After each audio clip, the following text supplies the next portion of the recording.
About 2 weeks ago, more than 1,000 American evangelical pastors and Christian influencers traveled to Israel in what organizers hailed as a historic pilgrimage, the largest such delegation since the state's founding. Arranged by the Friends of Zion Initiative and blessed by Israel's Ministry of Foreign Affairs, the visit was greeted with presidential ceremony. It was marketed as a spiritual awakening. In reality, it was a political crusade cloaked in the language of revelation.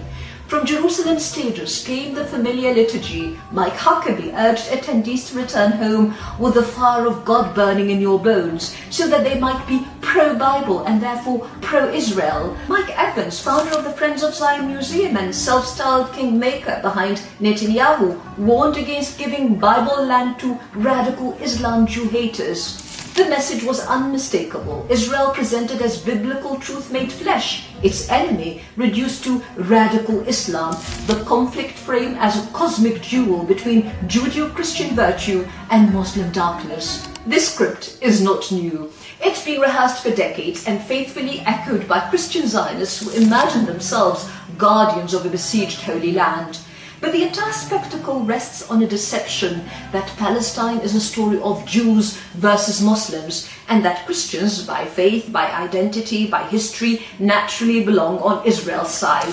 Christians are not outsiders in Palestine. They're not visitors, observers, or decorative minorities. They're indigenous, ancient, constitutive of the Palestinian people, older than Zionism, older than Europe's nation states, older than the political theologies now mobilized in Israel's defense. For over 14 centuries, Muslims and Christians in Palestine lived not in grudging coexistence, but within a shared civilization, deep, sustained, and organically lived. That history begins in 637 CE, when Jerusalem surrendered peacefully. Patriarch Sophronius agreed to hand over the city's keys only to Caliph Umar ibn al-Khattab himself. Umar traveled from Medina with one servant and a single camel. They took turns riding it.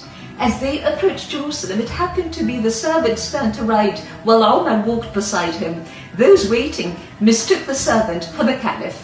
The ruler of a vast empire entered Jerusalem on foot, dressed simply, indistinguishable from the people around him, a quiet inversion of power. Umar refused spectacle. He refused domination disguised as holiness. He signed a covenant guaranteeing Christian lives, churches, property, and worship. Not one church was destroyed, not one Christian was forced to convert. When invited to pray inside the Church of the Holy Sepulchre, Umar declined. He explained that if he prayed there, others might later seize the church in his name. Instead, he prayed outside and forbade Muslims from ever turning the church into a mosque. Power restrained itself deliberately. That ethic endured. Once Salah ad-Din al-Ayyubi later liberated Jerusalem, the arrangement governing the Church of the Holy Sepulchre was accepted by Christian custodians as a stabilizing solution. By mutual consent, the keys were entrusted to two Muslim families, the Jude al-Hussainis and the Nusaybis, neutral stewards of a shared secret space. More than 8 centuries later, they still open the doors each morning and close them each night. This is not domination, it's stewardship. That shared life carried into modern Palestinian history. During the Great Revolt against British rule in the 1930s, Christians were not peripheral, they were leaders. Fuad Serba served as secretary of the Arab High Committee. Alfred Roche of Jaffa was among its members. The Palestinian flag bore both crescent and cross, symbols of a national movement sustained by both faiths. Later generations produced an extraordinary constellation of Palestinian Christian figures. George Habash, founder of the Popular Front for the Liberation of Palestine, Naif Hawatmi, leader of the Democratic Front for the Liberation of Palestine, Hanan al-Ashrawi, the articulate diplomat, Emil Habibi, novelist and political leader who gave literary form to the lived absurdities of Palestinian life under settler colonial rule. Edward Said, one of the most influential intellectuals of the 20th century who reshaped entire disciplines, literature, cultural studies, post-colonial theory, while remaining firmly rooted in the Palestinian experience. Khalil Sakakini, the Jerusalemite educator and diarist. Nabiha Nasser, founder of Birzeit University, educator, feminist and Arab nationalist. Palestinian Christianity was never marginal. It was central to politics, to culture, to education and moral imagination. And in the arts, that unity was lived rather than declared. The trio Jubran, three Christian brothers from Nazareth who carried the words of Mahmoud Darwish, a Muslim poet, to world stages. على هذه الأرض ما يسلح كل حياة. Because in Palestine, culture was never sectarian, it was shared. A few weeks ago, I attended their concert at the Barbican. يا أيها البطل الذي فينا تمهل الساعة الأخرى لنبدأ رقصة القصر المنزل. لم ننتصر بعد، انتظر يا أيها البطل، انتظر معنا وترحل. Before One Piece, The Trees We Wear, Samir, one of the brothers, explained its origin. It had been written deliberately as a love song. No politics, just an insistence on something Palestinians are rarely allowed, the right to be romantic, tender, fully human.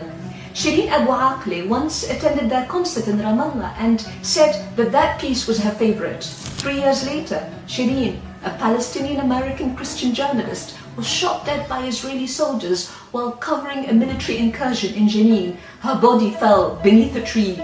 The trio later dedicated the song to her. A love song became mourning. When Shireen's coffin was carried through East Jerusalem, Muslims and Christians stood together to shield it as Israeli forces attacked the pallbearers. This is the Christianity Christian Zionists refuse to see. Because Palestinian Christianity exposes the lie at the heart of their narrative. This is not a civilizational war. It is a colonial project, one that has devastated Christian life. In 1948, Zionist militias bombed the Semiramis Hotel, killing 25 Palestinian Christians. 12 Christian villagers were executed in Al-Aban. The Nakba displaced around 90,000 Christians and closed dozens of churches. During Israel's assault on Gaza, churches were bombed. Even the Church of the Nativity endured military siege. Before 1948, Christians made up more than 12% of Palestine. Today, barely 1%. Clergy like Dr. Mondar Ishaq warned that by 2050 there may be no indigenous Christian presence left at all. And still, Christian Zionists remain silent. They defend a state that bombs churches while claiming biblical values. They sanctify power while ignoring the people whose faith was born on this land. They also echo a deeper contempt. British commentator Melanie Phillips dismissed Christianity itself as nothing more than a Jewish sect that got slightly out of hand, revealing how easily Christianity is instrumentalized, then discarded. Because this was never about God. What presents itself as Christian solidarity is in truth the willing placement of Christianity in the service of a supremacist, exclusionary ideology, one that cannot tolerate Palestine as it is, plural, indigenous, historically layered. You can't defend Christianity while empowering a project that is extinguishing its oldest communities. You can't claim fidelity to Christ while blessing the erasure of the land's first Christians. Christian Zionism doesn't merely ignore this destruction, it enables it. It provides the alibi, the veneer of righteousness, the moral camouflage. What remains is not faith but ideology, wearing scripture as disguise, not belief but power, seeking absolution. That is the Christianity made invisible here, and that disappearance, more than any sermon or slogan, exposes the deepest hypocrisy of all, invoking Christ, while standing shoulder to shoulder with those destroying the very roots of Christianity itself.